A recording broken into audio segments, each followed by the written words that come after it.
Buongiorno everybody. We are here in Napoli, Italy, staying at this magical Airbnb. It's actually located only a 5 or 6 minute walk from the airport, so super convenient if you're coming in late at night or you want an easy escape to your next destination or returning home or wherever.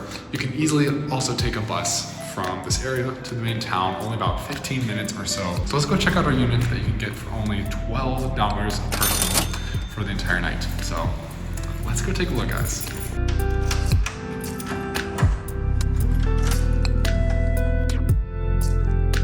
So the first entry takes us into this little work area, where as you can see, this little coffee machine looks to come space. Pretty freaking cool. And there's also some nice sights just outside of the window as soon as you enter the building for your actual Airbnb. As you can see, there's a pretty little orchard just outside where you can see oranges growing naturally. A really cool feature of southern Italy, especially the Napoli and Amalfi Coast sort of area that reaches a little bit around down south. So really beautiful. And to me, it was just super unreal to see these oranges growing, and you can see them all over the place. But just right outside of your Airbnb gives you an idea of how fresh the citrus really is here. But let's actually check out our unit, which is just behind this door, which we can stay at, again, for $12 a night per person, if you have everybody staying there. Let's take a look.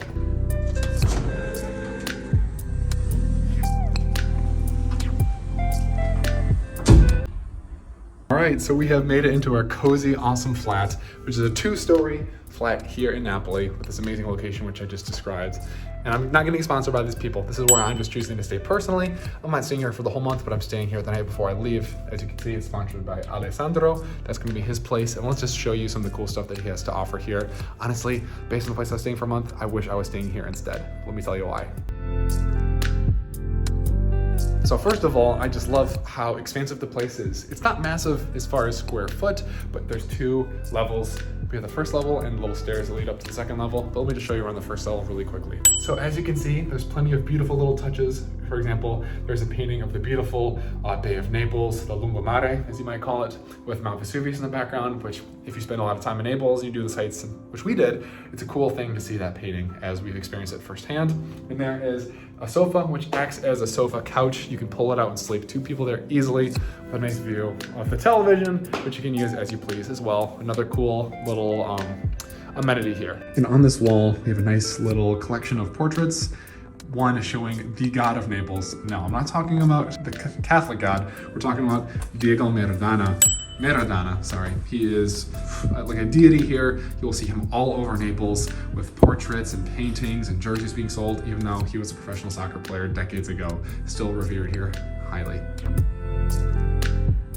And as we swoop around for the front entrance, go past the stairs, we are in the kitchen area. And first of all, I love this. It looks like a kind of a hip little coffee shop vibe with this wooden table and all these seats and placemats. So lots of space to have a morning coffee or a light breakfast, which is actually provided by our host, and I'll show you what we're talking about. So although it's not substantial, there's some juice boxes left out here and some little cornetti, which is a staple of a Neapolitan breakfast, with some jam and Nutella as well, and some little bread things there for a nice light breakfast. Of course, you have a microwave and some instant coffee, which hey, may not be the best thing, but if you want a little kickstart in the morning before you have a chance to get espresso, it's not the worst thing in the world either.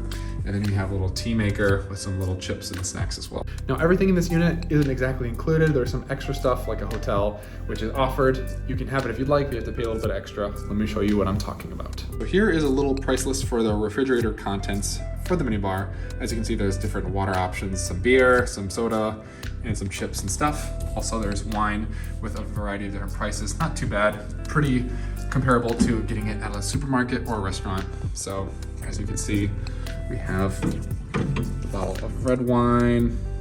Looks really cool. I might dig into this later, to be honest, if I want a little drink, just to, you know, reminisce about my time in Napoli, or maybe you're getting excited about the time you're spending. And of course, you can have the essential Italian beer, Peroni, or at least in Naples, it's made from Rome, which is, you know, only a few hours away. Really good, solid beer, and then some other different options as well. So that's the kitchenette area, and the nice thing is some of the places might be a little cold if you're here in the winter, which we are, unfortunately, well, not unfortunately, but would be nice if it's a little bit warmer. And they have this little space heater, which is super nice. You can adjust the heat as you please, Right now I have it on 2 out of 3 and I'm already nice and cozy. So if you get up and you're freezing in the morning because it's got that tile floor, turn on the heater and then you'll warm up even before the coffee you drink warms you up. And then of course, right around the corner, you have the bathroom. Nothing crazy about this, but it's very clean. I like the design, very simple. Have a toilet, lots of towels. And then the shower here is actually a lot bigger than most of the showers I've had here in Italy. I've stayed at a few different B&Bs across the country. And this one, as you can see, definitely have lots of space to walk around in. What more could I ask for? And if you're American or from some other part of the world that doesn't use these, you also have the quintessential European bidet.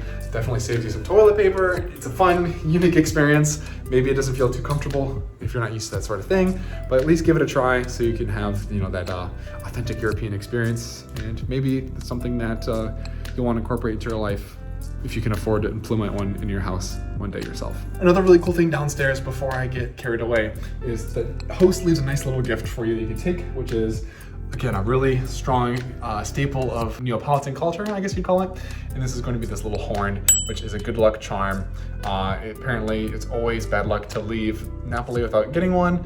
You can find them in the town center at plenty of places, and they're only like €1 or €2, but he throws it in there for free. Really cool to have that as well, because it's very unique to this area in the world. Let's go check out the upstairs. All right, so we are upstairs, and as you can see, the ceiling isn't the highest in the world. So let me show you what we have first. Quintessential thing is we have an air conditioning unit, which also acts as a heater. Have it about 30 degrees Celsius, so I'm nice and cozy. Probably ready to turn it down a little bit. It's not that cold outside. With this nice double bed, and then we have the nice little skyline of Napoli and some of the famous sites like the churches and castles around the area. That can sleep 2 people. The sofa bed downstairs can sleep 2, so it's already 4. And then of course we have a nice little single bed here. Nice and comfy, could easily sleep here, pretty comfortable. Has a vote for me. Let me show you the rest. Also have a nice little coat rack up here, very convenient. Maybe it'd be cool if it was by the door, but not a big deal to just grab it upstairs while you're up here. It's not a massive place, as you can see. Another single bed, so there we can sleep our 2 more people.